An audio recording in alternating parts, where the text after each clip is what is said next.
What? You've said these impending layoffs are due to Okay, why don't you lay off? Like, literally. Next question. Which White House official Your was mom. responsible? Next question.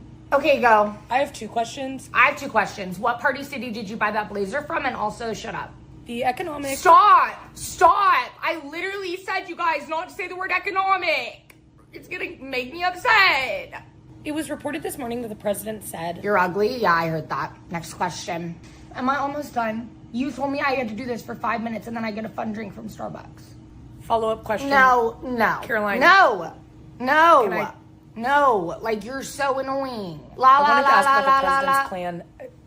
Can I ask a question? Like, that's what you guys sound like. Does the president have a plan to continue to drill? So actually, I just spoke with President Trump this morning and he had to say this about drilling.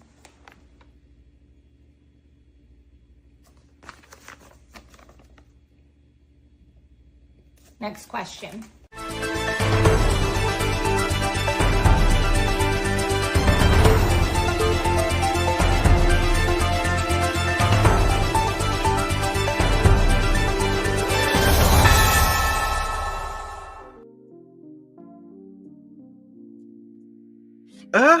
Good morning, good afternoon, good evening. Wherever this video finds you, welcome to Tix. And I really do feel like naming this episode or these episodes sometimes Jinkies My Glasses because I always lose them. It's fine. All right, let's get to it. Let's find out what our girl got to say today.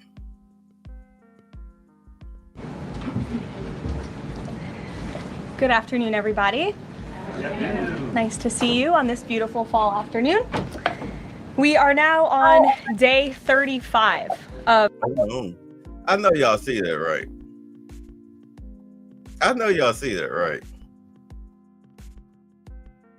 Good Lord. Anyway. The Democrat government shutdown. The Democrats' obstructionism will break the record for the longest government shutdown in American history tonight. The Democrats are intentionally hurting American families, workers, and businesses with this shutdown to fight for free health care for illegal aliens and to appease their radical left-wing base. And it's a total disgrace. This past weekend, Americans traveling to weddings, funerals, vacations, and meetings faced significant flight disruptions at airports across the country because of staffing shortages. On Sunday alone, more than 5,000 flights traveling to and from U.S. airports were delayed. Since the Democrat shutdown began, 4 times as many staffing shortages have been reported at air traffic control facilities compared to last year. TSA checkpoint wait times ballooned past 3 hours at Houston's George Bush Intercontinental Airport, with some I know she wearing black, and I just woke up, but I know y'all see that, right? passengers enduring up to 5 hours in line. At nearby William P. Hobby Airport in Texas, security wait times are routinely exceeding 1 hour. More than 13,000 air traffic controllers are continuing to work without pay. Because of the Democrats, these men and women who keep our airspace safe and moving will miss a second paycheck in a row this Friday if Democrats refuse to open the government. Let me be clear to our incredible air traffic controllers across the country. President Trump and Republicans want you to get your paychecks. They want you to be paid. Please call on your Democrat senators and tell them to side with President Trump and Republicans to vote to reopen the government. Our nation's 4 largest airlines, United, Delta, American, and Southwest, have now all endorsed the Republican, nonpartisan, clean funding bill to end the government shutdown. Major unions, collectively representing tens of thousands of pilots, have also joined the airlines in calling on Democrats to pass the clean, nonpartisan CR. The travel industry is also imploring Democrats to end the shutdown and reopen the government. Nearly 500 companies and groups in the travel business, including casinos, hotels, and convention bureaus, signed a public letter warning that America's travel economy has already lost $4 billion due to this Democrat shutdown, and they have called for the Republican CR to be passed, saying Americans expect and deserve a fully functioning federal government during the peak holiday travel season. Never before have we seen private industry and union leadership so unified on the same issue, rallying behind Republicans in such a vocal way. The Democrats have completely lost the plot. They are endangering the safety, prosperity, and livelihoods of millions of Americans. It's well past time Democrats do what they did 13 times under Joe Biden and pass the clean funding bill extension.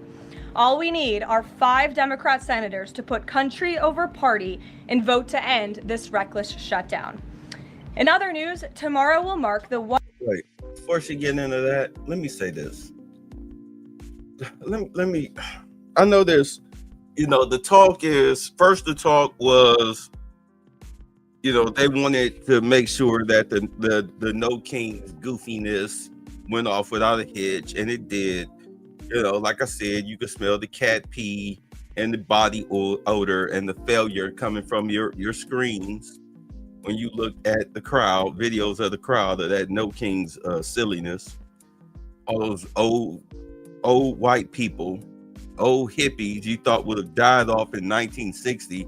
Somehow they're still alive and kicking in 2025.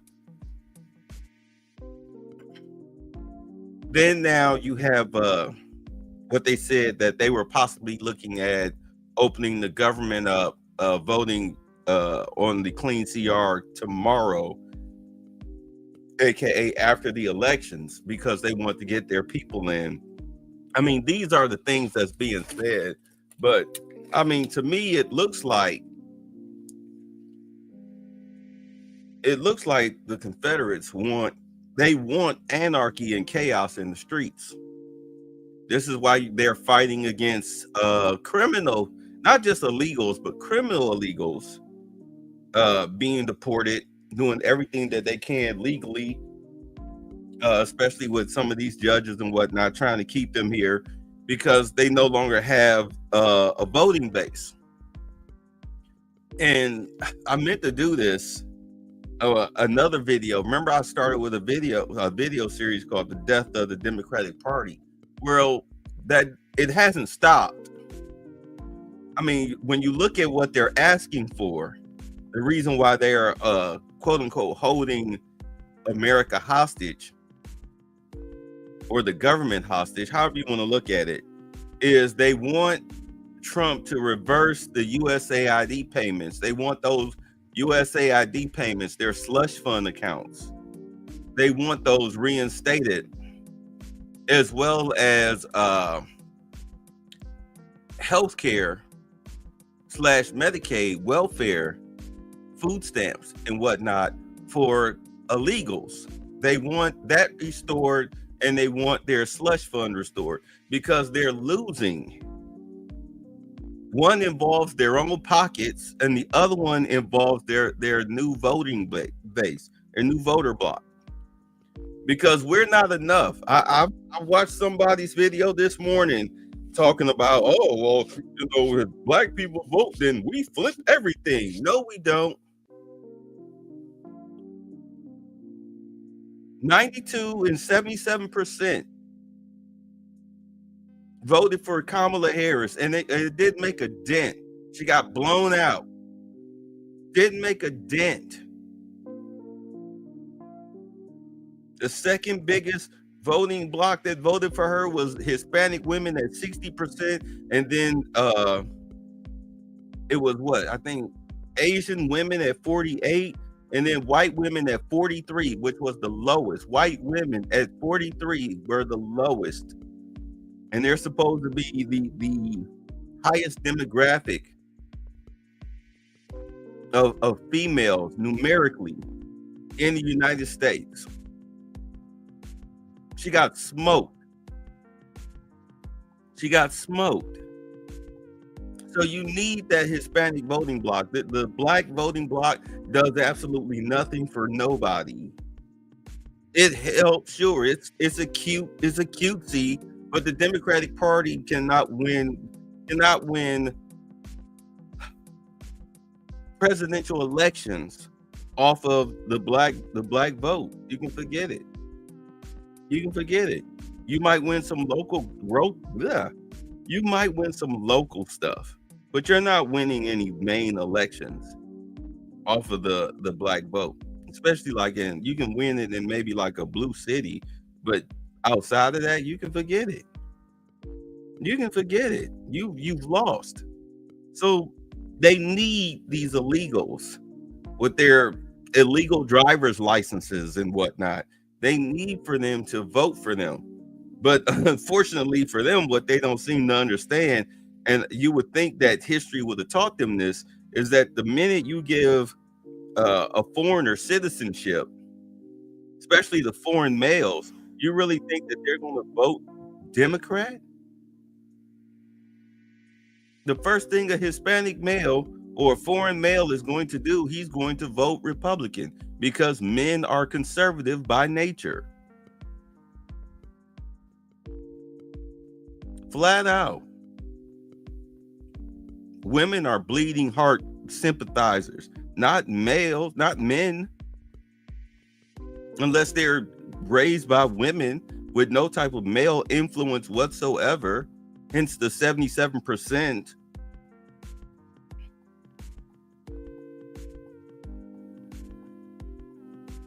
But when it comes to, as far as the Confederacy in their pockets, like I said, they're still paying off that $20 million that $20 million debt that Kamala Harris left them. They're still paying that off. They're not getting money from USAID anymore. That's cut off. George Soros is not helping fill their coffers. His money is being pushed towards terrorism, Antifa. That's where his money is going. Him and his billionaire cronies, since they want to talk about billionaires. Well, the billionaires that are supposedly funding you are not directly funding you like that anymore.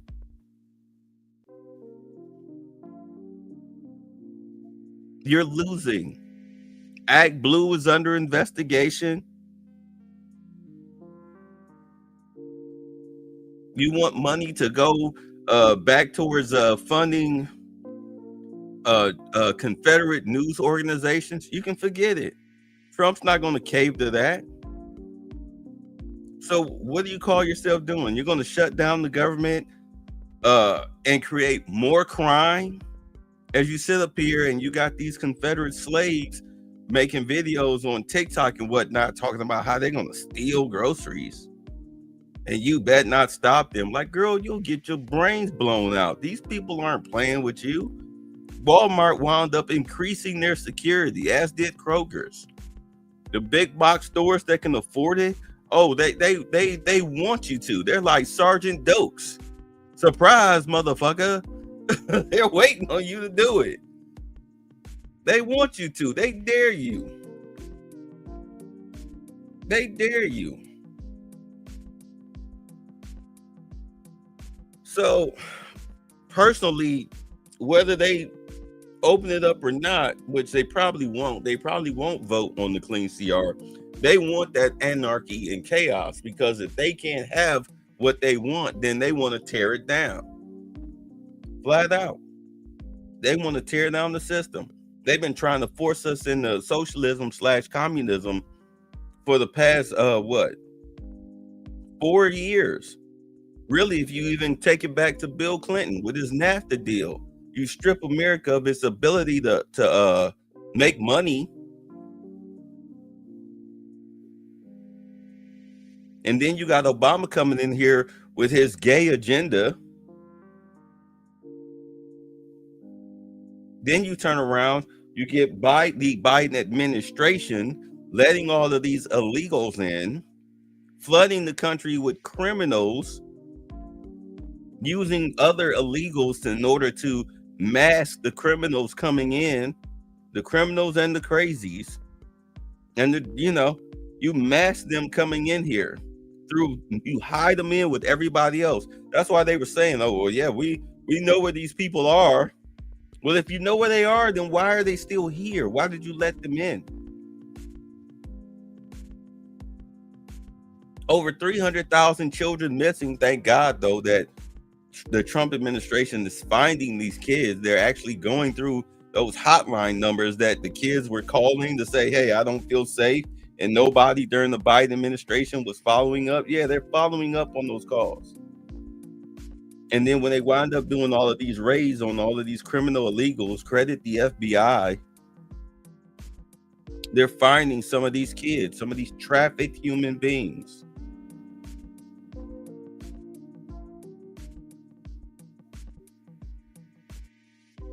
This is what Zelensky was talking about when he first came to the White House and was like, oh, you think you're surrounded by water, that you're untouched, that you will feel it, my friend. And Trump was like, no, the hell we won't. Nope.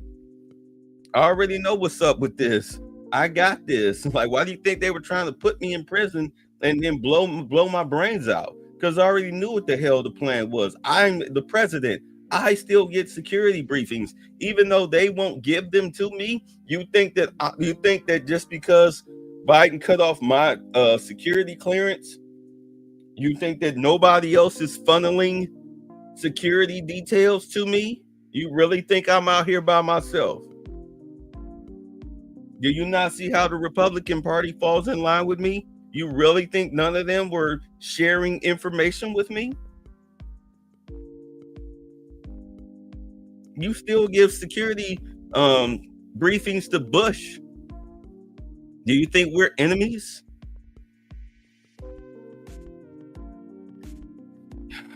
He knew what was up. That's why they took those files out of his house. That's what that whole raiding Mar-a-Lago to get those classified files and documents was all about. He knew what the hell was going on.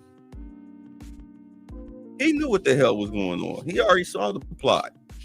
He's just destroying the plot, and they can't handle it. Why do you think you got Zoran Mandami and that freaking inbred Somali running for mayor? You got that Nazi guy running for office. You got the guy threatening to kill his Republican cohorts running for office. This dude running for attorney general. He should have been eliminated from the race. If you eliminate Howard Dean for going woo-ha, how the hell does a guy with a Nazi tattoo and a guy who has threatening texts toward his Republican colleagues, how are they not eliminated immediately?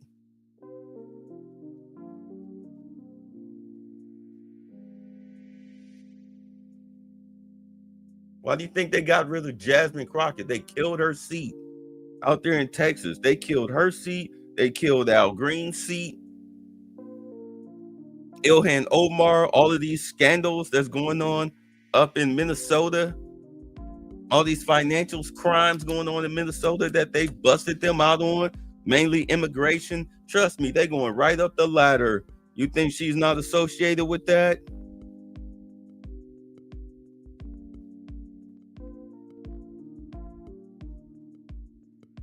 You got Fannie Willis getting ready to possibly be not disbarred, but removed from office. She just can't stop being around Nathan Wade's penis. She can't stop. She can't keep it out of her mouth. You sat up here and lied and said y'all wasn't together. And then 2 months later, here y'all are. Your daughter gets arrested for driving on a suspended license an hour and a half away from Atlanta, and you show up with this goofy who don't give a damn about his ex-wife and kids. I can see not caring about your ex-wife, but your kids too. He that type of dirty. Ooh, he that dirty. But you love them dirty draws, though. You about to lose your freedom and your career over that dude's dirty draws. Letitia James getting ready to go to jail. Oh, Tiff Henyard, we're not done with you. You got a court date coming up next year. You know, people were asking, well, Tiffany here still running around free. Like, she got a court date coming up next year. Don't worry about it. The government moves slow, but the government does operate. It does work. Just takes its time. Takes you back to the joke. Two bulls, one young, one old, up on the top of the hill looking over pasture of cows. Hey, Dad, let's run down there and bang one of them cows. And old bull, the father said, no, son, let's walk down there and bang them all. That's the government. That's the government. They take their time. Yeah, but, whatever the Confederacy has planned, they really think that Trump is going to cave to them. And you're like, dude, y'all tried to kill the man. You can forget it. It's just a slow drag. It's a slow drag. It's a slow drag. It's like being in a prison cell. The dude keep on, hey, you want to smoke? You want a candy bar? You want a cup of ramen? You know what I'm saying? I mean, he keep asking you. Eventually he gonna stop asking, and next thing you know, doing a 6x8 fighting to preserve your manhood. One of y'all gonna be a girl tonight. It's just a slow drag. Let's go. 1 year anniversary of President Trump's historic election victory, where he won nearly 80 million votes, the popular vote, in all 7 swing states. This was the ultimate poll on November 5th. The president secured a mandate to make America great again, and he has delivered in record time. Never before have we had a president who has kept their promises like President Trump has. I'd like to go over a few of those with you. In less than 10 short months, President Trump signed the largest middle-class tax cut in history, including no tax on tips, overtime, and Social Security to put more money back into the pockets of the American people.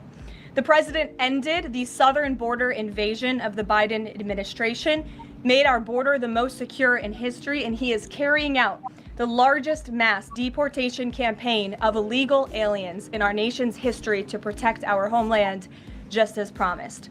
President Trump has aggressively taken on drug cartels by declaring them as foreign terrorist organizations and even blowing up narco-terrorists who have tried to poison the American people with fentanyl and other illegal narcotics.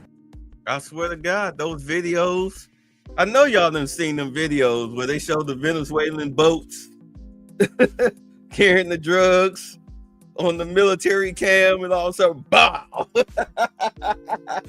They get blown out of the water. I know y'all done seen those videos. It's funny. Did you see the one with the submarine? Oh, that was hilarious. They tried to use the submarine, trying to subvert the U.S. Coast Guard, the Navy. They blew that submarine to shreds. Like, dude, do you not know who you dealing with?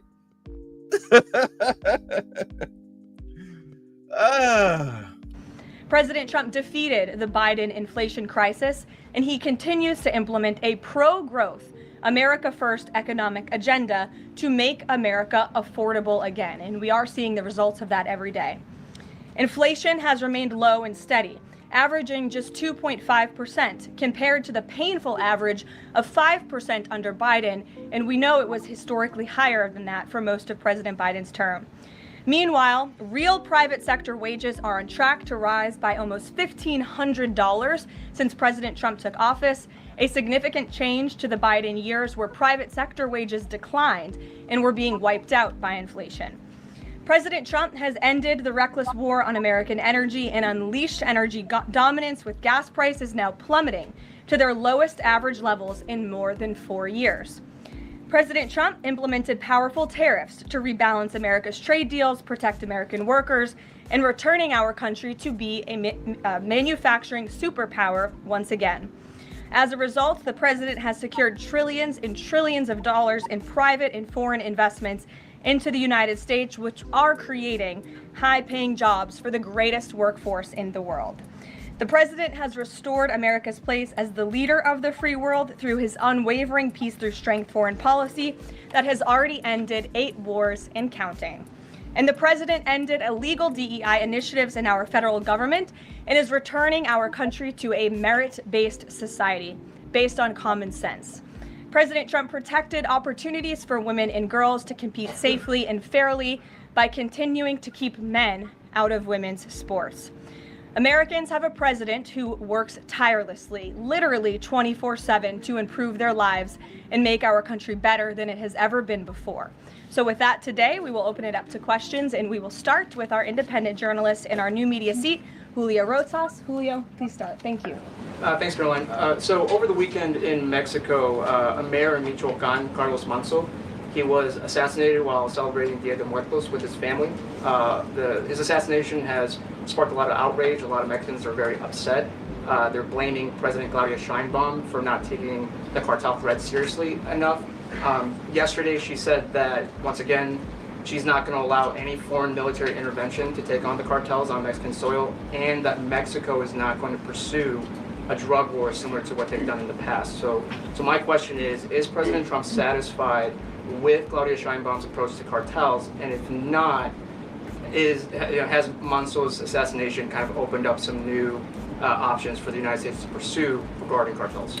Well, All right, before she answers that question, because I did want to talk about that, and I'm glad that he asked that question, because it came down the pipe this morning that Trump was planning on sending troops, special ops into Mexico to deal with the cartels. He's going after the heads. He's going after the heads of the cartel. He's going to send in the special ops, which he should do down there in Venezuela. You saw back in September 16th, my birthday. Excuse me. They went into Somalia, and they took out the Somalian pirates. They took out their base and everything because they attacked a U.S. gas ship, a fuel ship. Somali pirates, I think it was like 70 boats. They attacked the fuel ship, not knowing it was a fuel ship. Of course, they wiped all those pirates out, blew them out of the water, and then this was like about 3:00 in the morning. And then come dawn, they sent in the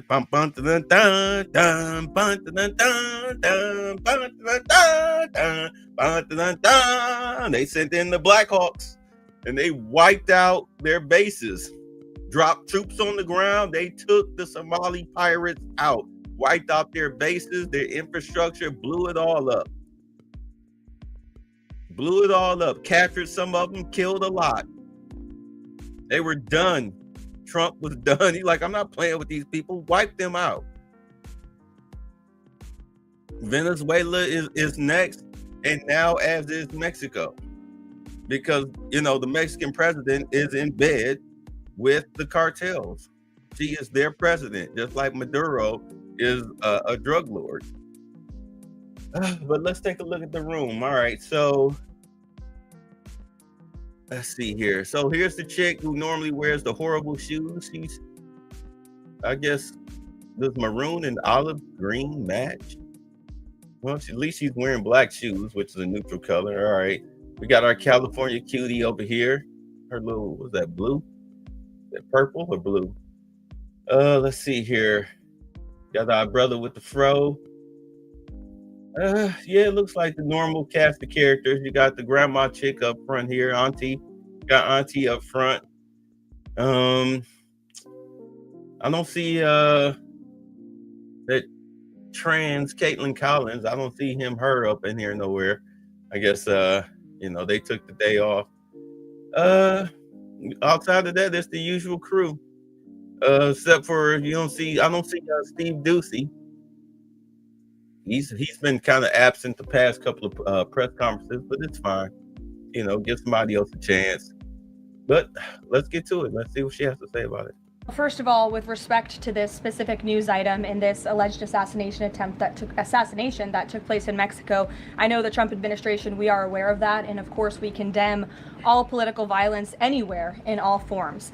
As for Claudia Sheinbaum and the president's relationship with her, I think he has a lot of respect for her as president of Mexico, and he also really appreciates the coordination that she has provided to the Trump administration. I can't speak for her and what she's doing internally in her country. I can speak for the president in saying we are continually pushing Mexico to do more to tackle the drug trafficking and the drug cartels within their country, and we are working with them in any way that we can. And the president has obviously used the full range of executive options in his authorities to crack down on drug trafficking at our southern border.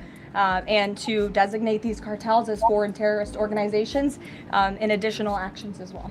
And just one more question. Sure. So at the Antifa roundtable that we were at just last month, myself and the other panelists made the recommendation to the president for, speaking of foreign terrorist organizations, to have Antifa not just be domestic terrorist organization, but be designated as a foreign terrorist organization since they have cells in other countries. He mentioned to Secretary Rubio, because he was in the room at the time, to look into that. So I just wanted to see if there's an update on that recommendation. That process is most definitely taking place. I don't have any announcements for you on that today, but I can certainly assure you the administration is working on it, and I'll check in on it and get back to you, Julio. It's a good question. Thank you very much. Jackie. Thank you, Caroline. Zoran Mamdani blamed the president for bomb threats and intimidation at polling locations. He said, quote, part of the general approach of the Trump administration has taken to intimidate voters with baseless allegations of voter fraud as a means of trying to repress the voice of Americans across this country. I want to give you a chance to respond to that. Yeah, I saw the First and foremost, Mamdani need to shut the hell up talking about some, oh my God, Trump is causing terrorism. Dude, you back terrorists. How hypocritical can you get? But, he is working for the Confederacy, or pretending to work for the Confederacy in order to bring in Sharia law. So he's, oh my God. Anyway, I'll let her answer it. those comments from Mamdani. I think they are completely irresponsible, and they are based on zero evidence. And I think this is just another example of how the Democrat Party unfortunately stands for nothing. All they stand against is President Donald Trump. And I think it's quite sad to see that we have someone at the top of the ticket on an election day today saying such things about the president when he obviously had absolutely nothing to do with those threats. And on the shutdown, Democrats have been pretty quiet about the president's push for the nuclear option, terminating the filibuster. Is there any concern around here that Democrats might actually want Republicans to get rid of the filibuster so that one day when they're in power again, the door's already open for them to pack the Supreme Court, give statehood to DC and Puerto Rico, make mail-in balloting permanent, those kinds of things? I think the president has been very realistic and strong in his position on the filibuster. He's been very vocal about it. I just spoke to him about it. He feels really strongly about this. Republicans need to play tough and they need to play smart. That's how the president feels. And we know that Democrats, if they are ever given a chance at power again in this city, they will absolutely take away the filibuster from the United States Senate. In fact, you had 49 Democrats who already voted to do this before. The only reason it did not move forward was because you had 2 Democrats who are no longer in office because they were run out of town by the far left radical base of their party. And so President Trump is quite clear on this. He wants to see Republicans move as many good pieces of legislation for our country forward in the next 3 years of his administration as they possibly can. And the filibuster is one means to doing that. Yeah, I have to laugh at Hakeem Jeffries today. I was watching a little 1-minute video that he did today talking about that everything that Trump is doing, this current thing about the whole food stamp situation. It's on I believe it's on page 300 of Project 2025. I believe it was on page 300. Be like, you believe it was on page 300? Is it on page 300 or do you believe it was on page 300? Because when you say you believe it after you've said it in front of reporters, then you need to back that up. You need to be able to quote it verbatim. Not just say you believe it, prove it. Prove it. And even if it is, in all honesty, let's just be honest. And I'll say this, if I said this last night, I'll say it again today. I like to repeat myself. Anybody getting over $1,000 in food stamps and SNAP benefits needs to be investigated. Needs to be investigated. Because you have a lot of illegals that are getting SNAP benefits. One lady was getting $13,000. A grocer, a woman, a clerk rang her up, and she happened to look at the bottom of her bill, because when you're on the SNAP, I guess it shows how much your balance is at the bottom of the receipt. She said that woman had $13K. She was illegal, didn't even speak English. Why has she got $13K with taxpayer money talking about some food stamps? That's ridiculous. You see these women on these TikToks and whatnot talking about how they was getting all this money, and all of a sudden they get reported, and what, less than a week later, after getting reported, now they owe $30K and all of this stuff. They got cut off and everything. We had a reporter on here. She was saying how not only have they removed a lot of illegals from S.N.A.P, but also they've arrested hundreds of people for fraud. Because what these illegals do, and tell me if y'all have seen this. You've been to the grocery store, especially with like the Asians and the Arabs. You'll see them. They'll have carts like full of like maybe like milk or bread or meat, like a whole cart, if not two, full of like one or two particular products.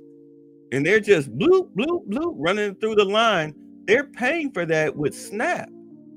They're funding their restaurants and businesses with S.N.A.P. That's your money. Yeah, cut them off. That underground trade with S.N.A.P, girls getting their hair braided and all this stuff. No. So I was saying, like, look, bro, no. If I'm getting $1,000 in S.N.A.P, I guarantee you, if they cut it off for this month, there's no way in hell I'll be sitting up here talking about, oh, how am I going to feed my kids? Because there would be food in the fridge. The fridge would be full with chicken and beef. I mean, the beauty of me having a seafood allergy is that I don't miss it. Can't miss what I never had. Full of chicken, beef, and vegetables. The kids is not going hungry. They're going to have their little snacks. They're going to have their little juices. But I guarantee you, come the end of the month, the balance will not be at zero.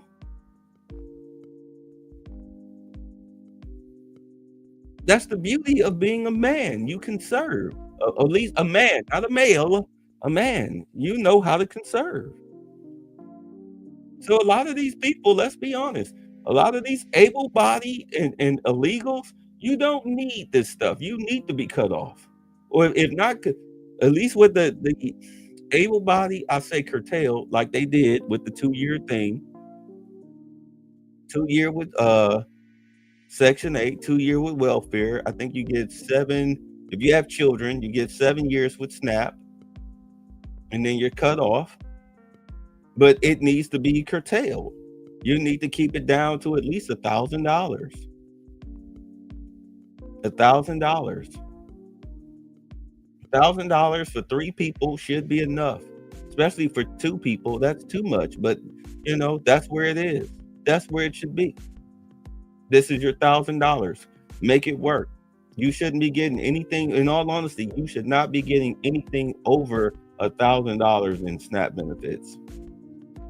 It's not the government's fault you went out there and got 6 kids, 12 baby daddies. It's not the government's fault.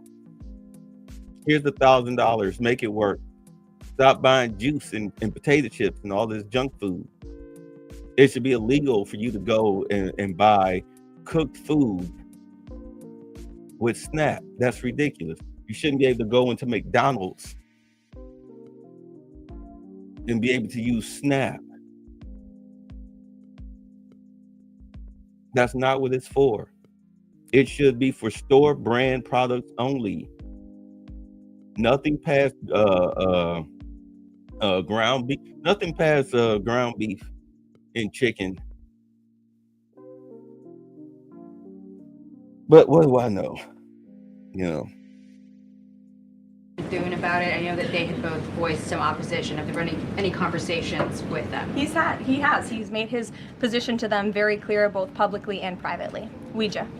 Can you help clear up some confusion about SNAP benefits? Because the president just posted that they will only be given out when the radical left Democrats open the government and not before. But just yesterday, the administration said it would comply with a court order to expend the full amount of SNAP contingency funds by end of business day yesterday. So did the administration distribute that money or defy that court order? No, the administration is fully complying with the court order. I just spoke to the president about it. The recipients of these SNAP benefits need to understand it's going to take some time to receive this money because the Democrats have forced the administration into a very untenable position. We are digging into a contingency fund that is supposed to be for emergencies, catastrophes, for war. And the president does not want to have to tap into this fund in the future, and that's what he was referring to in his Truth Social post. So the Department of Agriculture, as for the latest SNAP payment in the judge's order, put out guidance to states today on how to get that money to the recipients of SNAP. But it's going to take some time. The best way to get the full amount of SNAP benefits to those beneficiaries is for Democrats to reopen the government. So to anyone who is a SNAP beneficiary at home who needs that assistance, and the president was just saying, this is for people who are truly needy, who need food, who need this assistance from the United States government. Democrats are holding it up and making it difficult for the administration to get those payments out the door. So if you are at home and you want your SNAP benefits, call the Democrats and tell them to reopen the government. Blocking that contingency fund for the future if this shutdown lingers on? Look, the president does not want to have to continue to dip into a contingency fund that doesn't even have enough money, by the way, to fund the full program. It takes $9 billion to get the full scale of the benefits out the door. This contingency fund only has about $5 billion in it. So again, Democrats need to reopen the government so we can get these benefits out the door for people who truly need them. Kate. The president suggested that if Mamdani wins, that he would cut federal funding to New York. How much funding would be impacted? What would be impacted there? Well, look, we won't get ahead of the election results, nor will I speak to what the president may do in the future. We'll see how tonight goes, and then I'll let him speak on it further. And why did the administration exclude Democratic lawmakers last week? There was a briefing about U.S. strikes on alleged drug trafficking boats. Why were those Democrats excluded? The administration has briefed Congress on these matters 8 separate times, and Democrats have been included in those briefings. In fact, I know that Secretary Rubio will be on Capitol Hill tomorrow to brief the Gang of 12, which includes Democrats as well. So the president's made it very clear, if senators want to understand the administration's operations against narco drug traffickers, we are very happy to speak with them about that, and we will continue to do so. But we've been incredibly transparent. As I said, there's been 8 briefings on this topic, with the 9th coming tomorrow. Rachel. Thanks, Caroline. There's been some reporting out there about the possibility of furloughed workers not getting back pay. We know that the president signed that bill into law in his first term. Does the administration guarantee that all furloughed workers will get back pay? This is something we are very much open to discussing with Democrats as part of the discussions about the continuing resolution to keep the government open, and it's something that Republicans are talking with Democrats about right now. I won't get ahead of those negotiations or discussions. That's a possibility that may not happen, even though it's law. I just said Republicans in the White House are very much open to discussing this with Democrats. And then just one last question. As this government shutdown now drags on, about to make history as the longest government shutdown in American history, can you talk about what the president is personally doing to try to see an end to this? He's pushing Republicans to keep voting and to keep opening up the Senate floor to vote for the clean continuing resolution. He had the Senate Majority Leader and the House Caucus Leader, Hakeem Jeffries, here at the White House to talk about this in the very early stages, to give them a chance to come to their senses and avoid this entire government shutdown at the very beginning. And they chose not to. And I think it's been very clear to everyone in this room and to everyone across the country that the Democrats are playing partisan politics with our United States federal government. And all Republicans have wanted to do for the last 35 days is reopen the government. That has been the president's position since day one. It is his position today on day 35.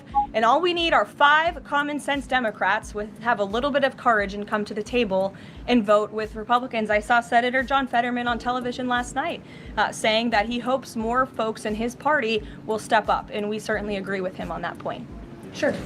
Caroline, the president posted on Truth Social that the voting underway in California is, quote, rigged. What evidence does he have of that, and what does it mean that mail-in ballots in that state are under legal and criminal review? By whom and why? And also, in this vein, does the White House still plan to issue an executive order banning mail-in voting, and what legal authority do you have to do that? The White House is working on an executive order to strengthen our elections in this country and to ensure that there cannot be blatant fraud, as we've seen in California with their universal mail-in voting system. It's absolutely true that there's fraud in California's elections. It's just a fact. I mean, what is this chick talking about? Not Carolyn, but the reporter. Like, are you not paying attention to what's going on with the arrests of these illegal immigrants with CDLs? Same thing going on with Minnesota. Tim Walz giving driver's licenses to illegals.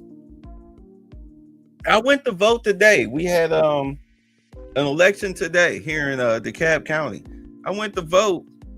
I gave the guy my driver's license. He scanned it, saw it was clean, gave me the voter card, right, the voter ID card, and I went and voted. As long as you have a license, you can vote. You have a driver's license, a state ID, you can vote. You're giving illegals driver's licenses. So yes, there's rampant fraud in California concerning the voter ID. This is why he sent in the special counsel to go to California, New Jersey, certain parts where they know that there's rampant fraud when it comes to voting.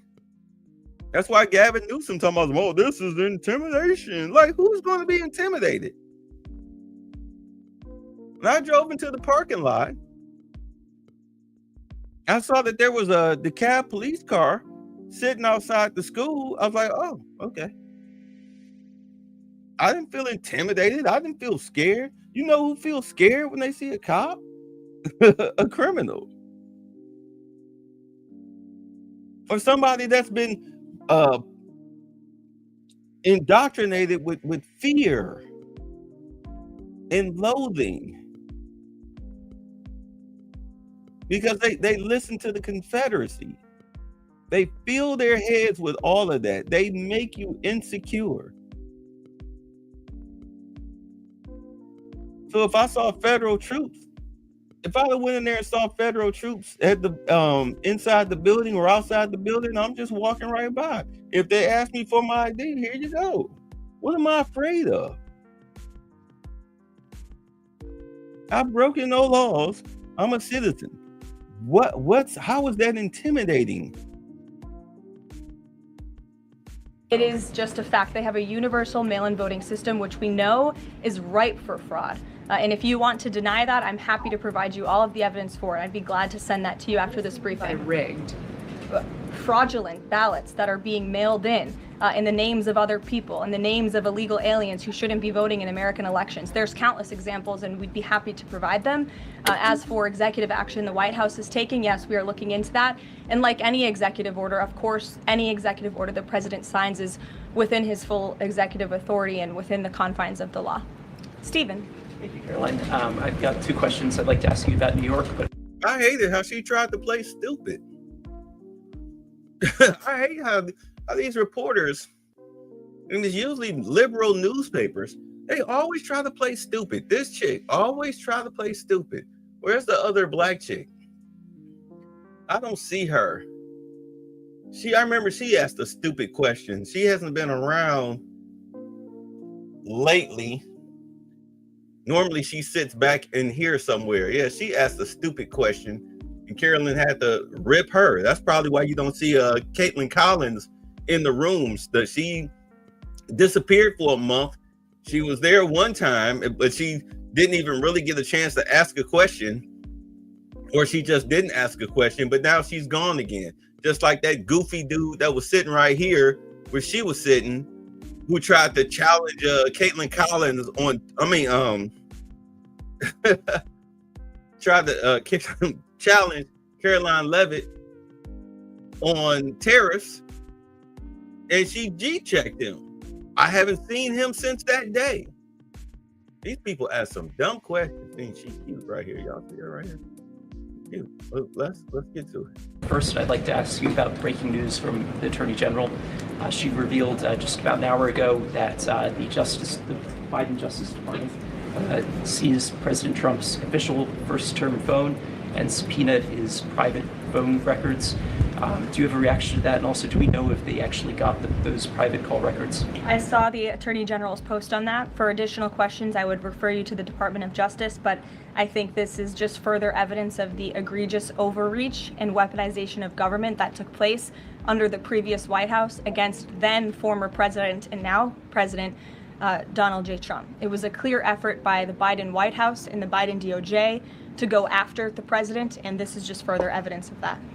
New York, we've seen the president's messages that he's put out, but could you describe how he's feeling as a New Yorker watching this election? Well, the president is a New Yorker and he loves New York. It is his home. He talks about that all of the time, and he's made his thoughts on this election quite clear, I think, himself. In the back, yes, go ahead. Thank you. Over the weekend, there were reports. I was going to you in the green, but go ahead and then you can have your. Thank you. Over the weekend, there were reports that President Trump was due to host a president of Syria, Ahmed al-Sharia, on Monday. Do you have any preview for that meeting? Is he expected to invite him to join the U.S.-led anti-ISIS coalition? I can confirm that that meeting will be taking place here at the White House on Monday, and this is part of the president's efforts in diplomacy to meet with anyone around the world in the pursuit of peace. And as you know, when the president was in the Middle East, he made the historic decision to lift sanctions on Syria to give them a real chance at peace. And I think the administration, we've seen good progress on that front under their new leadership. And so he will be here at the White House on Monday, and I'll let the president speak further on it on Monday. Yes, go ahead. Thank you, Caroline. I was just curious, you had mentioned there that President Trump, as we know, has been speaking with Republican leaders in Congress about reopening the government. Is he involved in any other negotiations, and is he prepared to sign something if a deal does come out by the end of this week? On top of that, with SNAP benefits, does he have any authorities or considering any authority there to release more funds to help people who are desperately needing these benefits? So look, I think I've already answered the question on SNAP. We're complying with the court's order, and we're getting that partial payment out the door as much as we can and as quickly as we can, but it's going to take some time because, again, this is a prorated payment that we're tapping into a contingency fund for. The best way to get those payments out the door is for Democrats to reopen the government. But yes, the president is in constant communication with his friends on Capitol Hill. They know, they call, he answers, he picks up the phone. He's a very transparent president in that way. And as soon as the Democrats pass the clean continuing resolution, President Trump will be here to sign it. Now, from what I understand, what came down the pike shortly after this press conference was that Trump was looking at using some of the emergency money, to help fund SNAP and pay some of these people who aren't getting paid.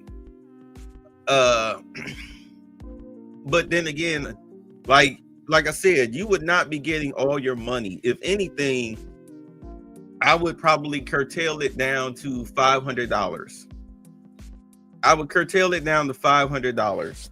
But in all honesty, whatever they're doing to figure out who's gaming the system, keep it up. Keep it up. That way you can go ahead and you can have more funding for it.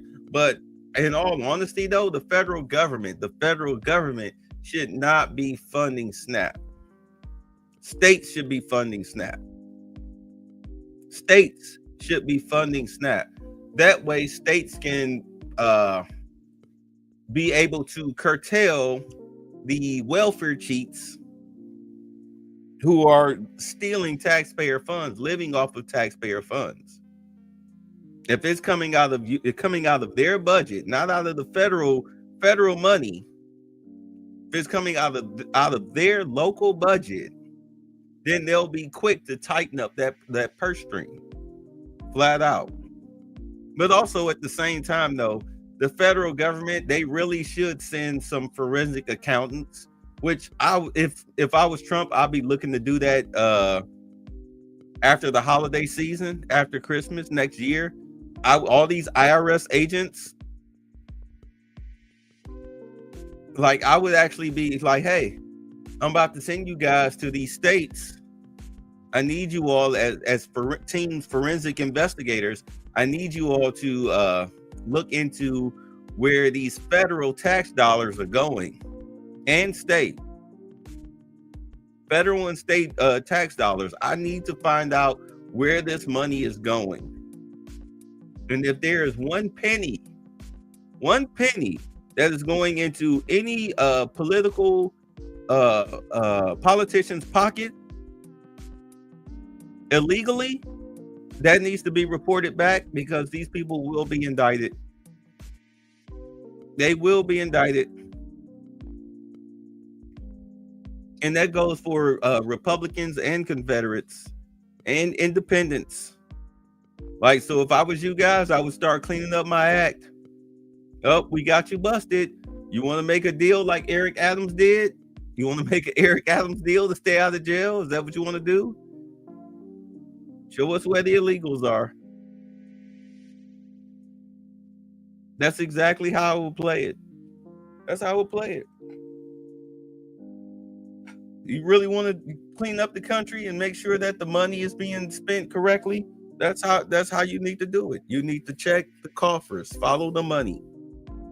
That's how you root out a Gavin Newsom, a Ben Johnson out in Colorado, a Pritzker, a Karen Bass, a Michelle Wu, etc., etc., etc.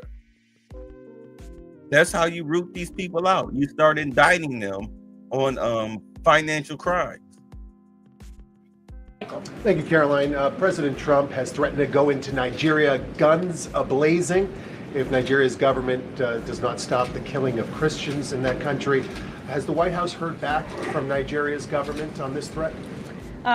As the president stated, Michael, if the Nigerian government continues to allow the killing of Christians, the United States will immediately stop all aid and assistance to Nigeria and may take action to wipe out the Islamic terrorists who are committing these horrible atrocities, especially against innocent women and children. I don't have any further announcements on that for you today, but I can assure you the President of the United States is watching this situation unfold very closely, as is our Secretary of State, Marco Rubio. Question, Caroline. President Trump has endorsed Andrew Cuomo in New York City's mayoral race. He has not by name endorsed Winsome Sears in Virginia's gubernatorial race. Why is that?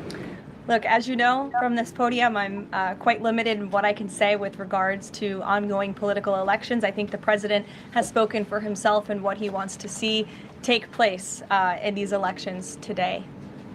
Right. Lalit. Thank you. I would like to ask you about India-US relationship. What is President's thoughts on the future of India-US relationship? I'm sorry, Lalit, can you repeat that? What is President's thoughts on future of India-US relationship?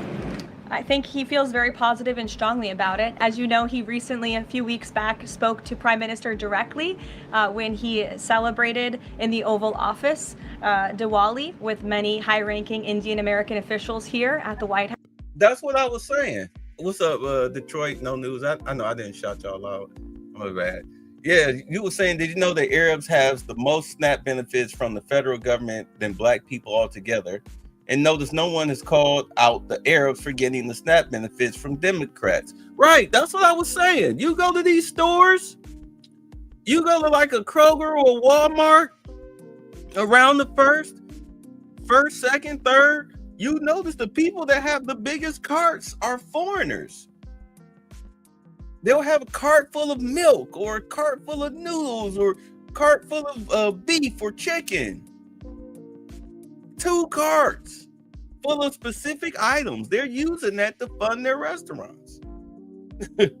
Say they need to stop supporting them, period. We don't mess with them. Ninjas over there.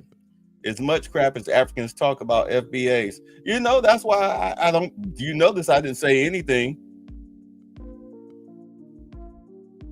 I have no sympathy for the Somalians or anybody else over there. They don't care about us. They call us what? We're kafirs. You should hear the way they talk about us. Tariq Nasheed exposed that during his little Twitter wars with Africans years ago. You know, that's why that whole, if you notice, during the whole passport bro thing, you notice none of them outside of O'Shea was talking about some going to Africa for spending $40. None of them was talking about going to Africa. The only one running their neck, breaking their neck to go to Africa was Umar. Because, you know, he'll sleep with anything. Like, why the hell would I want to go to a country full of scammers? Like, are you nuts? You know, everybody talking about you need to go where you're loved. Those people don't love you. Who told you that they loved you? I would love to know who said it.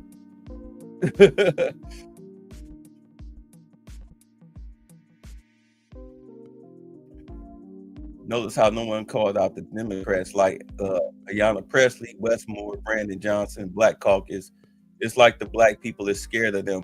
You know, this is why I rag on them so much. And it's like, I want y'all to understand, in my friend circle, you know, in all honesty, personally, I think they think that I'm some type of coon or a traitor or something at the way that I rag on the Confederacy.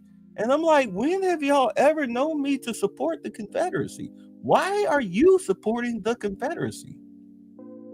Because they gave your grandmama and your mama welfare? Section 8? Food stamps? You don't see, I'm still trying to figure out how black people, you know, to be such students of history in this black manosphere space, you know, y'all always hollering, crying, screaming about racism and whatnot, but it's like you're just too stupid to understand that the Confederacy has you in financial slavery. How have you not made that correlation? How have you not figured that out? You sit up here and talk about how welfare and feminism destroyed black society, but yet you cuddle up and still trying to suck the dick of the very people that destroyed your communities. Help me understand that. I don't get it. And yet they still worried about the Trump and the damn rich, like they brainwashed, but not focused on the bigger picture. Right. That's why I'm like, you know, I'm not telling you to go back to the Republican Party. I'm not telling you to do that. I'm not telling you to do that. I'm telling you to be independent and vote for whatever party whose policies benefit you. As a man, please explain to me how the hell Section 8 benefits you. Please tell me. You just, because of Obama, you're now able to qualify for food stamps. I get it. But if you're able-bodied, why are you on food stamps as a grown-ass man?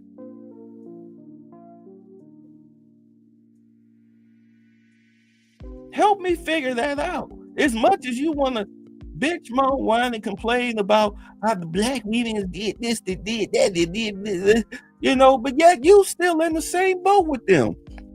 That's why I say, you know, a lot of these guys, they sit up here, yeah, I'm about to rag. You sit up here and talk all this mess about black females, black women, how dirty, nasty, trifling they are. Your mama was this, your mama was that. And I'm like, but you grew up in the same household. Your sister is trifling. Your mama is trifling. But you slept under the same roof and had the same guidance as your sister. How are you better than her when you still out here doing what she do? You still out here trying to help suckle on the government's teeth. It's like you're trying to get black women to snowball you. For those of y'all that don't know what that is, some of y'all do know what that is as far as in adult terms. But you sitting up here in the terms that I mean, you want the black female to suck on the government's teeth and then turn around and spit the milk out into your mouth. You want the snowball. You want the snowball. You're the one eating up the kids' fruit snacks. You're the one driving the chick's car, burning up her gas. You're the one that when she gets sick of you and you get kicked out of her place, you only got what, couple trash bags full of clothes, some J's, and your PlayStation. That's you. You that nigga. You are nothing but a Confederate slave. Going from plantation shack to plantation shack to plantation shack. That's you, but you sit up here and complain about the very females that feed you, that keep you afloat. You're pathetic. See, sorry, let me go back to this. Doesn't matter how loud you scream it. They'll never believe you about the Democrats because they gave them food stamps. Right. Willie D, as ignorant as he is, he did the song, Project Hoes. They get talking about the dudes that mess with them. Get the 3 P's every goddamn day. Panani, pay, and the place to stay. You a sorry MF if you live that way. You need your A whoop. That's what I say. Welfare, stay away from welfare witches. Y'all don't remember that song? I give them credit for that. What I don't understand is how can they cope with it and not notice about other illegals here in this country? Like black women was crying about her food truck was sold to illegals. Illegals, bitch ass, like MOT cope it. I don't get it. I mean, I kind of get it, but I didn't understand the last line. Like Willie D sold his soul for Keisha support, just like Uncle Luke. Well, you know, a lot of these black males who are desperate, that's what they do. You know, Umar, that's what he do. Pastors, preachers, you know, pulpit pimps, that's what they do. Who else? D.L. Hughley, Ricky Smiley, Charlemagne. Okay, if you notice,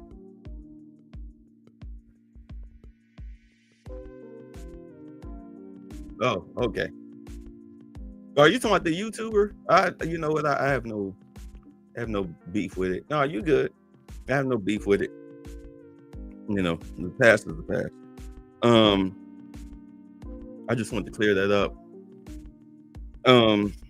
Who else? You never listen to Willie D. No, I don't watch his show, but I grew up listening to rap music and the Ghetto Boys. You know, I bought their albums. The last album I bought was the one where they showed Bushwick Bill on the gurney with his eyes shot out. I can't believe they actually passed the censors, but you know, that was back in the 90s, 2000s, whatever, 90s. But still, you grew up, matter of fact, you grew up listening to these rappers, Snoop Dogg and all of them, telling y'all what the problem was, but here you are in 2025 in your 40s, 50s, still snowballing off the tee. You still getting a snowball. You still getting a snowball. But you want me to take you seriously. You get up here every day and make a video talking crap about black females, but yet let somebody talk about the Confederacy and your ass get huffy puffy.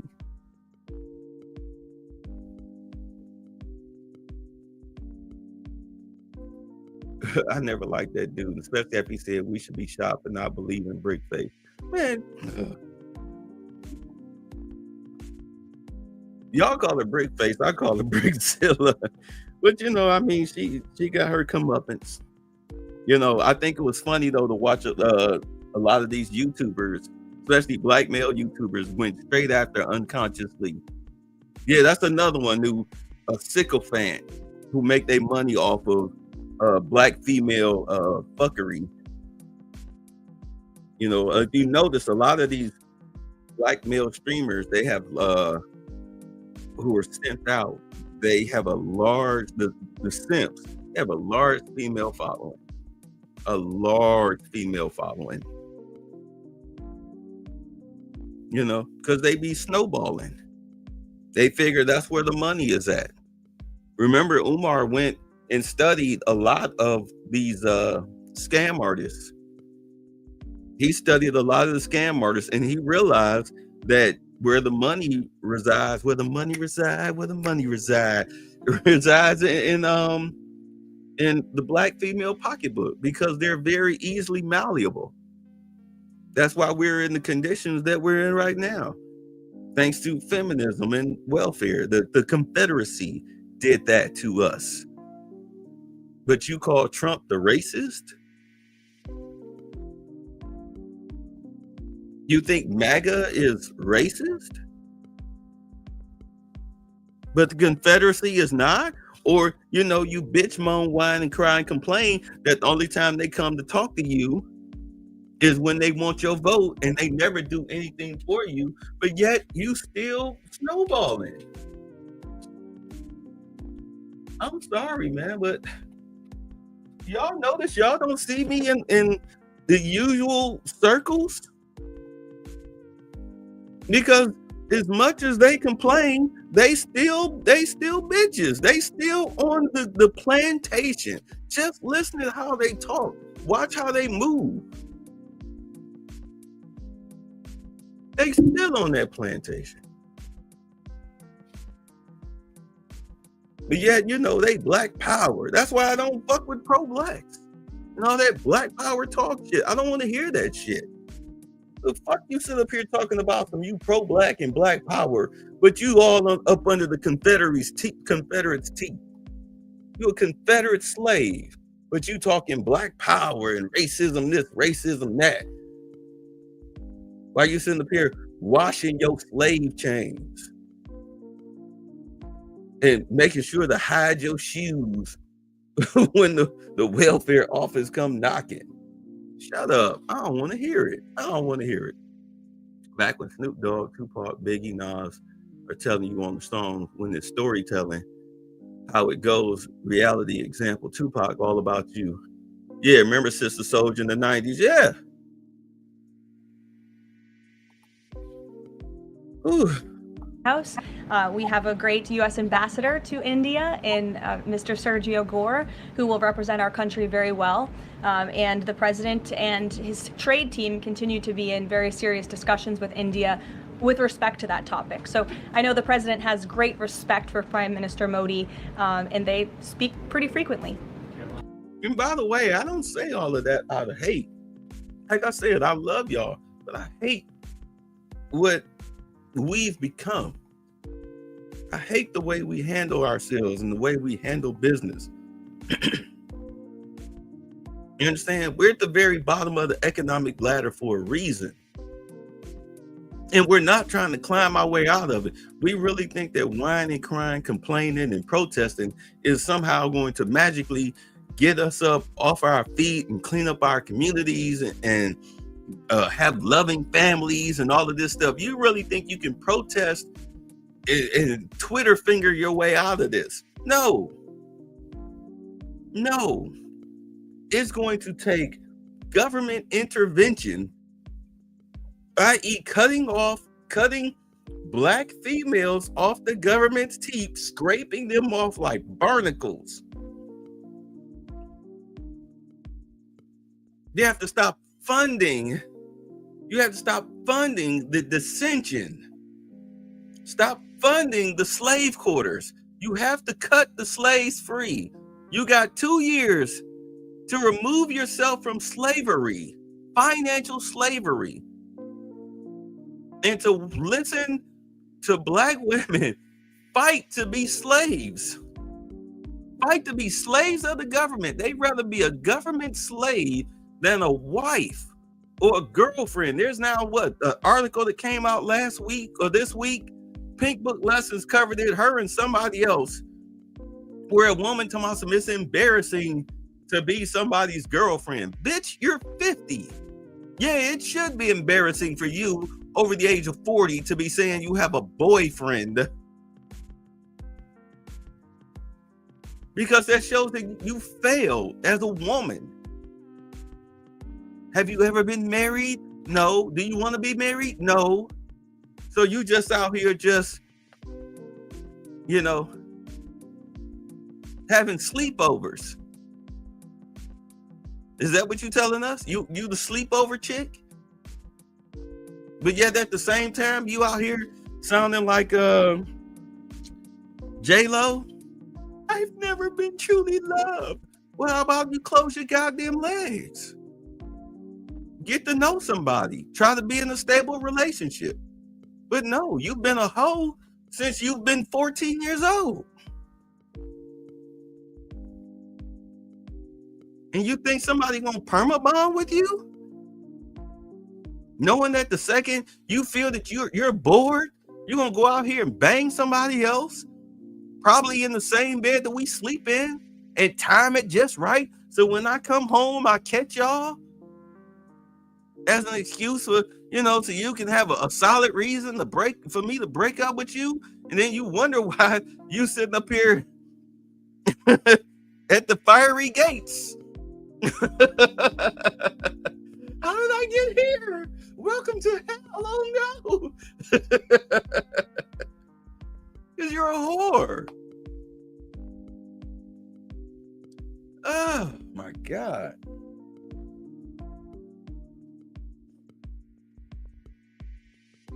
But we as men, we have to stop being led by our short and curlies by women. How the hell you gonna talk all this shit about females, but yet you still have a female ideology? You have the same ideology as your mama, as your sister, as your auntie. Because you don't know how to break that chain. You talk about a generational curse. That's why on the pyramid, they say, man, know thyself. Brothers don't know themselves. They think they know, but they don't know. I personally, I know I'm an asshole. I know I'm the devil.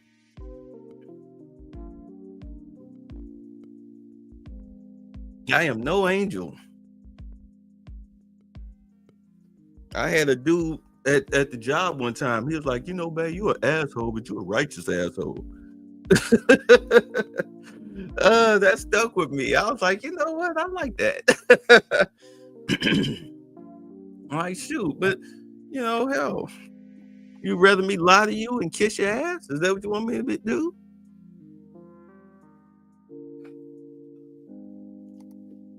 It's whatever. I was assuming Sister Soldier's a leftist artist. She was actually boyfriend. Anyway. Thank you. Yes, on the air traffic controller crisis ongoing, Secretary Duffy said he will now start to cancel and ground flights next week to maintain safety. Should people fly next week given this new information, and is the administration encouraging people to stop flying altogether and look at alternative transportation modes? The administration is encouraging Democrats to reopen the federal government so this chaos and disruption to our air traffic control system in the United States of America stops. It is ridiculous that we have even gotten to this place and that the Democrats have continued to shut down the government with 35 days, our air traffic controllers continuing to work unpaid, every single major airline in our country coming out and begging the Democrats to please reopen the government. And you had a Democrat staffer who was quoted, I believe in Politico a few weeks back, saying, short of planes falling out of the sky, we are not going to reopen the government. That is a reckless and dangerous statement from someone who didn't want to put their name on that statement, but we know it came from the Democrat Party. And I think we're very clear. We want to reopen the government so we can resume travel in the safest and most efficient way possible, especially as we head into the busiest travel season of the month. We have Thanksgiving in a few weeks. And so Americans across the country need to make it very clear to their Democrat representatives that we want this government to be reopened so we can resume safe and efficient travel. Fran. Caroline, as of last I checked, the president still had not commented on the death of former Vice President Dick Cheney. Is the White House involved in the funeral arrangements in any way? Does the president plan to speak at the funeral? Has he spoken to anyone in the Cheney family today? And does the White House have an opinion on whether or not the former vice president should lie in honor or stay in the Capitol? I don't believe. To hell with Dick Cheney. To hell with Dick Cheney. Dick Cheney had us. He's the one that had us invading Iraq, and the 9/11 conspiracy. He was a part of all of that. He was a part of all of that. Notice that they never, I don't think they ever translated what Saddam Hussein was saying. Remember, he was in court. They had him in court, but they didn't have any cameras in there. And he was just yapping all the way to the gallows, even after they put the hood over his neck, the rope around his neck, hood over his head, rope around his neck, and pulled the lever. He was just steady yapping. And they never translated what he said, not accurately. They never translated what he was saying. And I guarantee you, he was snitching on all of them. He was snitching on all of them. I believe the White House is involved in that planning, or at least hasn't gotten to it yet. I know the president is aware of the former vice president's passing, and as you saw, flags have been lowered to half staff in accordance with statutory law. Jasmine. Thank you. Back on the question of the filibuster, how much political capital is President Trump willing to expend to get Republicans to do what he's asking? I mean, will we see him at the Hill? Will he be calling folks over here? What exactly is President Trump planning to do outside of these true socials and maybe some of these private conversations to get Republicans to fall in line? Look, I think you'll see. I think you'll see the president continue to engage very strongly and consistently with his friends on Capitol Hill. I don't have any meetings to read out for you at this time, but I think you should stay tuned and keep your eyes on Truth Social on this matter. The president's making his position on it quite clear. And again, he is right. Republicans need to play tough. We know that this is what the Democrats will do if they are ever given the keys to power again.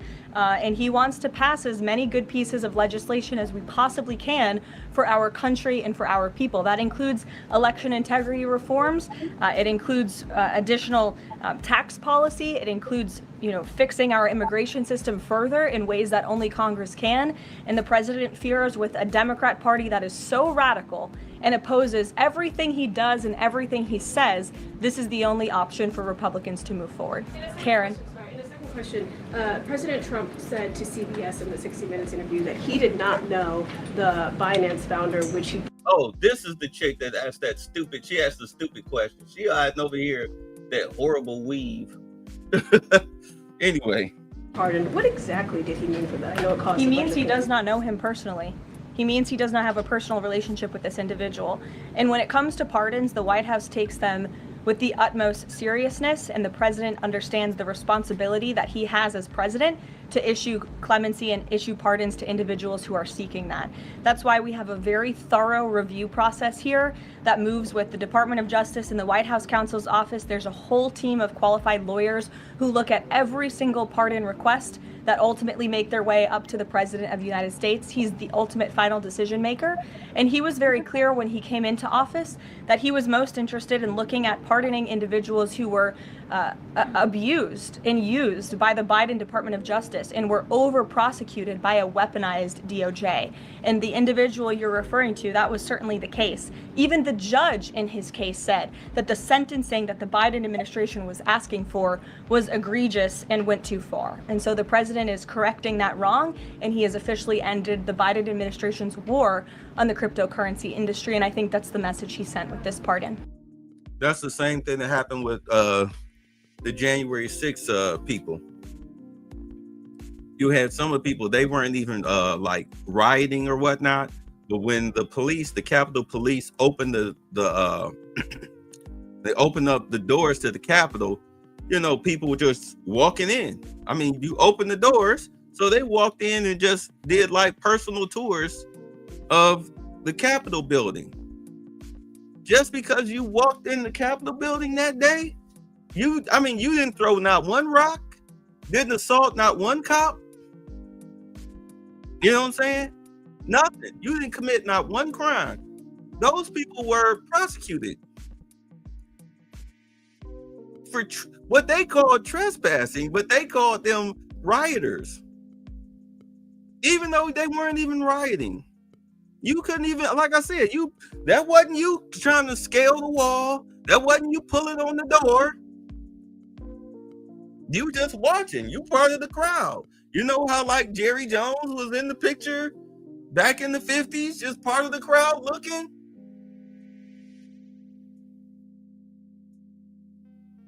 Yeah, you pictured everybody else that probably didn't say not one N-word or nothing. They just, wow, they just watching. Because you got federal troops out there for these six little black people to come into your school.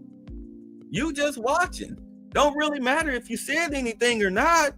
You know, there's no record of it, no proof of it, but because you was just part of the crowd, and they letting people in the Capitol. Well, let's go in. Following the crowd. You got over prosecuted. Yeah, he gave those people pardons. They were all prosecuted. All of them were prosecuted. Thanks to facial recognition ID. He gave those people pardons. There are still people, though, during January 6th, that whole situation, there are some people that are still in jail because they did assault officers. Yeah, like, they got a 6-year sentence. Oh, well, they get to keep that. They get to keep that. He didn't pardon everybody. And by the way, it came down the pike last month that Biden, all those pardons that were done with the auto pen, yeah, they're all null and void. I mean, but you already knew that was coming. So, Merry Christmas. Karen, yes. Back on the issue of back pay for furloughed workers, you said that the White House is open to discussing that with Democrats, but what would that discussion even be? There was a law, the president signed it in 2019. What could a discussion look like? Why is that even open for discussion? Look, Karen, as I said, Republicans are talking about that with Democrats right now, and I don't want to get in the middle of those sensitive conversations. But as we've complied with the S.N.A.P order, the White House, the administration is always going to comply with the laws. We're always going to comply with the ruling of judges across the country. But the Republicans are discussing this matter with Democrats right now. Why would there even be a consideration of not paying those workers? Tom Dempsey with News Nation. Big day in the Supreme Court tomorrow with President Trump's tariff policy facing a legal challenge. What's at stake with that case? And if the Supreme Court rules against the Trump administration, what is Plan B for trade policy? I'll tell you, the White House is always preparing for Plan B. It would be imprudent of the president's advisors not to prepare for such a situation. With that said, we are 100% confident in the president and his team's legal argument in the merits of the law in this case. And we remain optimistic that the Supreme Court is going to do the right thing. The importance of this case cannot be overstated. The president must have the emergency authority to utilize tariffs. Look at what President Trump has been able to do with the leverage and the power of tariffs. He's been able to sign peace deals all over the world and end global conflicts and literally save lives. He's been able to bring in trillions of dollars of investments into our country. In fact, this year alone, we are going to cut the deficit by $600 billion, namely because of the president's effective use of tariffs. And the president strongly believes that economic security is a matter of national security, and tariffs have a lot to do with that. And this case is not just about President Trump. It's about the use of this emergency authorization for tariffs for future presidents and administrations to come. And we're confident and hopeful that the Supreme Court will do the right thing. Kristen. Why did President Trump get an MRI during his recent visit to Wall Street? Look, as President Trump said, he would inquire with the physicians. I'll check back on that. But as the physical itself stated, Kristen, and as you all know, because you were all witness to it, every single day the president is in optimal physical health. This was a follow-up appointment, and we provided a detailed readout of that physical. I'm happy to give it to you again, and I can inquire further. With all due respect, an MRI is a very specific procedure. It's done on a part of the body looking for something specific, so it's not generally part of any kind of routine checkup. And in addition, President Trump has said that he wants to be transparent. He told us to ask the doctors, which we have and have not heard back. Why don't we have more information on this? As I said, I'll check back for you. Go ahead. Caroline, can you update us on the mediation efforts this administration is leading in Sudan, trying to achieve a ceasefire there? Sure, yes. The United States is actively engaged in efforts to bring about a peaceful resolution to the terrible conflict in Sudan.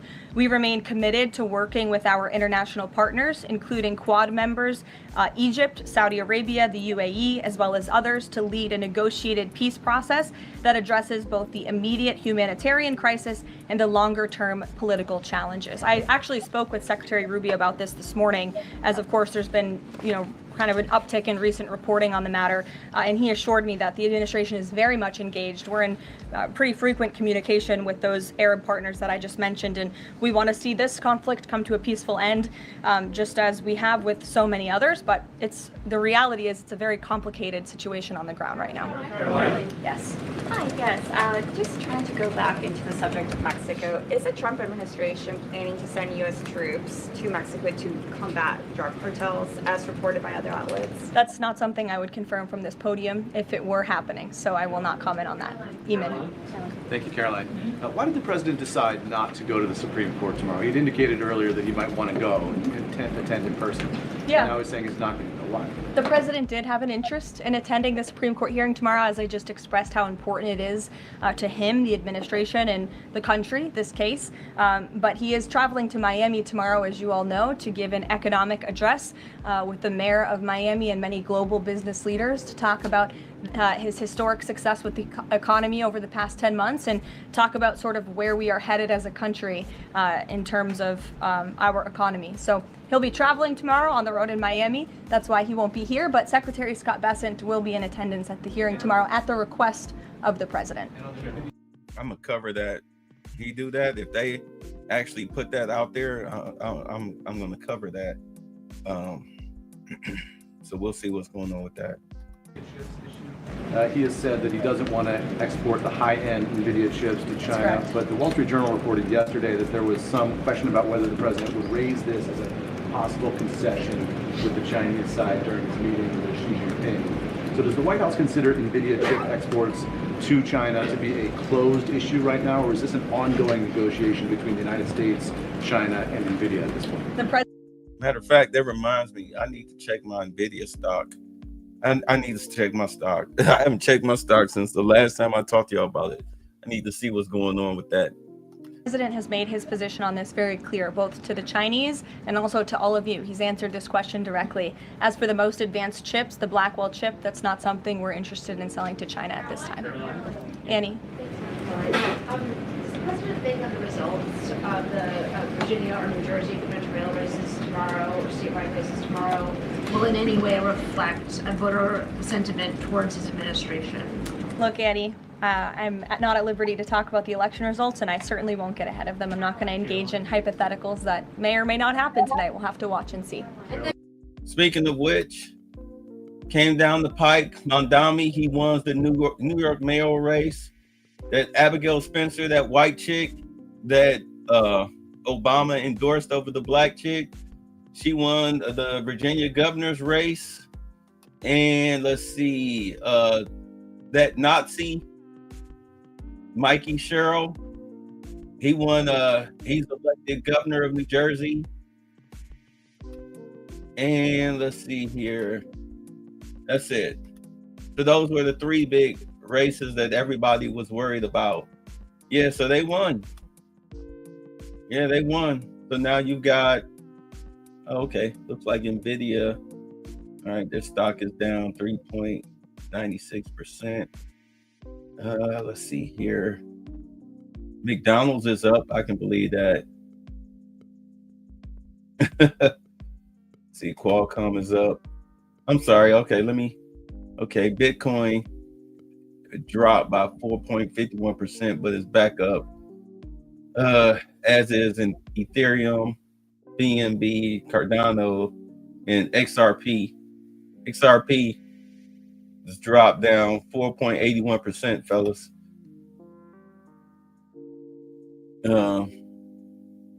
Yeah. All right. So yeah, those are the races.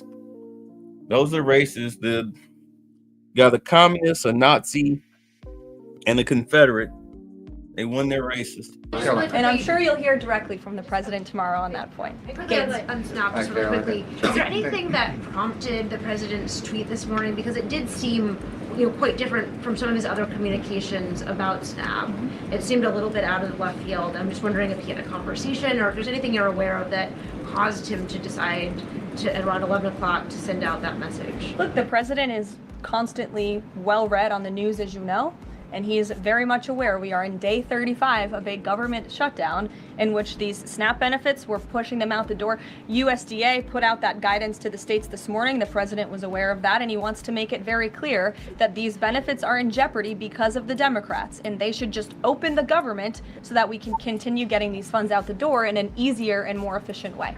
There's some new reporting that just dropped a few minutes ago that the Trump administration is negotiating with the makers of Ozempic to sell some weight loss drugs for $149 a month. That's according to the Wall Street Journal. Do you have any more information on that? Can you confirm that? I think the president has said himself in previous Most Favored Nations announcements that this is something that the administration has been engaged in and looking into.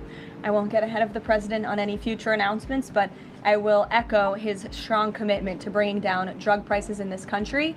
And you've heard it directly from Secretary Kennedy and Dr. Marty Makary and his entire Health and Human Services team, how committed the president is to bringing down the cost of drugs, and we're working with pharmaceutical companies to do that every day. Very quickly, Caroline, on SNAP. I know it's been asked, and I know Reach asked it, but I want to put a fine point on it. You talked about the president's post here, and he wrote that SNAP benefits will only be given when the radical left Democrats open up the government.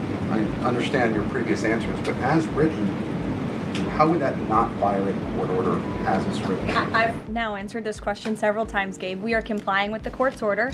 We are getting the payments out the door as quickly as we can. USDA sent the guidance to the state. The president is referring to future SNAP payments. He does not want to have to keep tapping in to an emergency fund and depleting it. In the case of a catastrophe in this country, he wants to have those funds preserved, as they should be. And he's made it very clear Democrats should reopen the government. I have one final positive note for all of you. I told you I would keep you posted when the White House would resume public tours. Well, I'm pleased to announce the Office of the First Lady has reopened the doors for public tours on Tuesday, December 2nd. There will be an updated route, of course, for guests in light of the ballroom construction that's taking place, but we very much look forward to celebrating the holiday season, and the public and members of Congress and anyone who wants to come visit the First Lady's beautiful decorations is welcome to go to whitehouse.gov/visit to sign up for a tour. Thanks, guys. We'll see you tomorrow.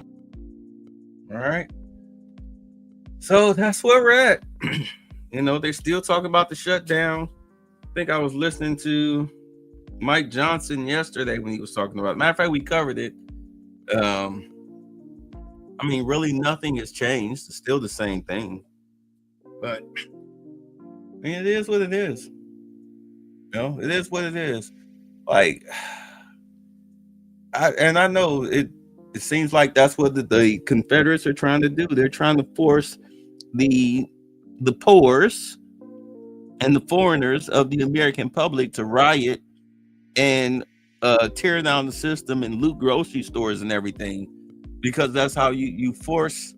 It's like they're trying to force Trump's hand to institute martial law so they can have something else to bitch, moan, whine, and complain about. He enacted martial law. He don't want to feed the people. Blah, blah, blah. But you are the ones that's causing all of this. Like, in all honesty, you know what? Like I said, I would start running forensic audits of these people. I would start with Chicago. I would start with California and Illinois. California, Illinois, Colorado, and Massachusetts. I would start with them first and foremost. I would send in a forensic audit team. Oh, and Oregon. I would send in a forensic audit team. Like, if I can't get you on sedition, I'll definitely get you on theft and misappropriation of funds and call it a day and get you right up out of there and we dare the next leader to come in and try to pick up where you left off. Like, that would be the lesson. And you can call that, we're going after their political enemies. Like, you mean like y'all went after him and everybody that was a part of his staff back in during his first presidency? Like, I don't want to hear that. I don't want to hear it. But that's where we sit. All right, you guys be safe. Take care. Watch your neck. Now, gentlemen, Mr. Butler's been up north, I hear. Don't you agree with us, Mr. Butler? I think it's hard winning a war with words, gentlemen. What do you mean, sir? I mean, Mr. Hamilton, there's not a cannon factory in the whole South. What difference does that make, sir, to a gentleman? I'm afraid it's going to make a great deal of difference to a great many gentlemen, sir. Are you hinting, Mr. Butler, that the Yankees can lick us? No, I'm not hinting. I'm saying very plainly that the Yankees are better equipped than we. They've got factories, shipyards, coal mines, and a fleet to bottle up our harbors and starve us to death. All we've got is cotton and slaves and arrogance. That's treachery! All right, bye. Thanks for the fun. Get the fuck out!